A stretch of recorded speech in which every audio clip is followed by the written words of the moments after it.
let's get into Troy Dannen because you listened in, Yeah. and there was a lot that came out of the Troy Dannen interview on the radio Thursday night. But the biggest thing, Steve Sipple, is the stadium project, and I think a lot of people thought, "Oh, that thing's dead." Troy Dannen said things remain at the same trajectory as they were before, under the previous leadership, and nothing has changed at this point, right? Officially. Yeah, not officially. And I think we have to be very honest. I think we helped lead that narrative, right? That this thing is not going to go forward as originally planned. That's right now. It is going forward as pretty much originally planned. He did note, and he was talking fast when he said it. I had to listen to it about 2 or 3 times. He did note it's possible that Nebraska's athletic department leadership would go back to the Board of Regents, the Nebraska Board of Regents, with changes, quote, based on the ability to fundraise. Okay. So there is that. It's kind of like a caveat, right? That if they can't raise the sort of money needed, they could, you'd have to adjust accordingly, right? Yeah, and we never really understood what all the money was going towards. Like, we knew the number of 450, but like, how was that broken up? Right. We don't know that. And Trev, I was just at Wrigley Field, and I stayed at the hotel at Wrigley Field, right by the stadium, and all the restaurants, all the bars. And the Cubs own that. And it's like their own entertainment district around the stadium. So they get that revenue. And that's what Trev, I think, was. Absolutely. And, his connections are that Omaha business community and the Ricketts family and people. And so like he studied what they're doing there and other places. And I think he envisioned a little district built that Nebraska controlled. And would get some of that revenue. Which I don't know how the neighbors in the rail yard in Haymarket would like that. Don't know. I wondered about that when I heard this originally. I mean, or is there enough money to go around? Right. I was told, well, it's not like those places are going to go away. I mean, there's still those would remain viable options. Now, Dannen has been on the job for, I think, 38 days now. So he said, quoting him, I'm really still doing a little bit of getting my arms wrapped around this, because remember, he got hired within about a 7-day window of Trev leaving, right? So it's not like he studied Nebraska in getting ready for an interview. It all happened so quick that he's learning a lot. Well, and you go back to 2022 when Ted Carter and Trev Alberts had the initial press conference. I went to that one, remember, that they had inside the athletic department where they announced the plan that they're, right. I mean, a lot of time has gone into this. Okay. Let's put it this way. And a Nebraska official pointed this out to me. In fact, when we were saying, and he watched our video and said, hey, be careful with this whole thing, that this is just going to go away quickly. This plan. There's a committee that's been meeting for almost 3 years, putting together this project, getting all the information, setting the stage, getting it going. 3 years. But what we don't know is of the money they had to raise privately, which I believe was $225 million. They had to raise that. How much of that have they got? They have to raise 225. I don't know how much they've gotten. So no, they're paying a private fundraiser $5.5 million to fundraise. That's incredible. That is an incredible number. He noted something that you may know along with this project. This conversation continues. You may know this. I didn't. He said this: we, Nebraska, have 40 million in donor donations each year that back their seat purchase in the stadium. Next to conference television revenue, that's the number one source of revenue. I didn't know that. $40 million in donor donations each year that back their seat purchases. 40 million. Seat yeah. Yeah, I didn't know it was that high. Well, I mean, the term face value doesn't really exist. I mean, right. Face value is the ticket price, but you still have to pay and donate and pay additional monies.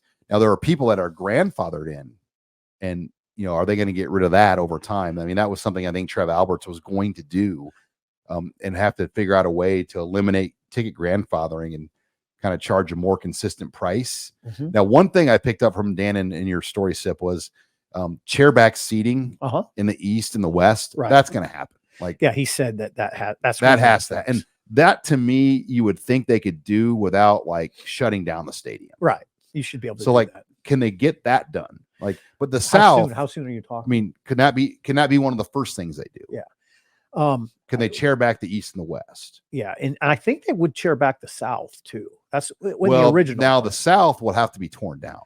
Yeah, and then eventually I think you would have chairbacks. So yeah, chairbacks in the South. The difference is East and West. The aisles are built where you can do the chairbacks. Okay, but you eliminate maybe 15-20% of seats. If they go forward with the original plan, when would they tear down the South Stadium to the ground? When would that happen? I mean, I would think you would be playing Iowa on Black Friday, and when the game ends, they're going to work this year. Wow. Or you push it another year, but yeah, I don't know. I mean, that's what they got to figure out. Like you're seeing what's going on down in Kansas right now. Like they tore down their stadium. Right. So they practice elsewhere. They're going to play games elsewhere. Arrowhead Stadium and the soccer complex. They're going to play a game. They're playing games at the soccer complex too. If you're a soccer complex for the pro team, Sean, whatever that. I mean, if you're Lance, like it sounds cool and all, but that would wear on you over time. Oh yeah, they're dressing. It's like the coaches. He's mentioned it. Their coaches are dressing elsewhere, and no, it's a pain. But anyway, this won't be too bad. The other things he mentioned, they got to do some concessions work. They ultimately want to, they ultimately got to improve their Wi-Fi because they do want to go cashless, and you got to have good Wi-Fi to do that. Or what happened in Ireland, right? Where what happened, Sean? The internet crashed. Internet crashed, and the beer became free. Right, the beer became free right before halftime, if I remember right. Right before halftime of that game in Ireland. I'll never forget that scene. Like there were guys walking with entire cups full of Jameson whiskey. Is that right? Yeah, that's ridiculous. With the Coke bottle, and they were just pouring and making their own drinks. Like I look at this guy, and I mean, it's like a pint glass, and it's completely full of Jameson. So it became free. Yeah, you don't want something like that to happen. So yeah, it was. Oh yeah, and by the way, he did throw in a quote. He said, I told Matt Rule that winning 10 games wouldn't hurt either, to get all this going. But we'll just have to see, Sean. The whole thing that is still tough in this is you're telling your South end zone fans that they could be without seats for 2 years. I know that's really tough, and that's like 23,000 tickets. Oh God. I mean, so yeah, Sean, he's got to get this stuff figured out. Imagine a venue bigger than Pinnacle Bank Arena or the CHI Center in Omaha. That many people, and you're like, oh, you can't come to the games for 2 years. I mean, that's a lot of people. It is. So they're meeting with the committee. I believe he said the stadium committee next week. Those meetings are really important. Right? And look, 2 years is optimistic. Yeah. It is. I mean, I think we're seeing that with the Go Big project. But yeah, I mean, just to recap, this is really interesting that we're having this conversation because we did kind of write this off, but it doesn't sound like they're writing it off. Well, I think didn't we? They're really far down the road though with some of these things, and they're paying somebody. Yeah, I mean, yeah, you just don't give up on it. I mean, she's getting the Nebraska Philanthropic Trust is getting $275,000 a month. Yeah, to work for Nebraska to raise money for this. Yeah. So I wonder how that's going. But yeah, again, I want to reiterate, a Nebraska official said to me, hey, hold on with this talk. That's not going to happen. That committee's been working hard. Well, there were a lot of other people telling us that, though. Yeah. That's true. But again, though, kind of anti-Trev people in some cases. I don't think the head coach is too probably fond of taking away NIL money to build brick and mortar stadium. I don't know. I wonder. I mean, I don't know. It's a tough. You think Matt Rule would rather have? I mean, no, I know what you're saying. Because I've heard what he said about NIL. They gotta.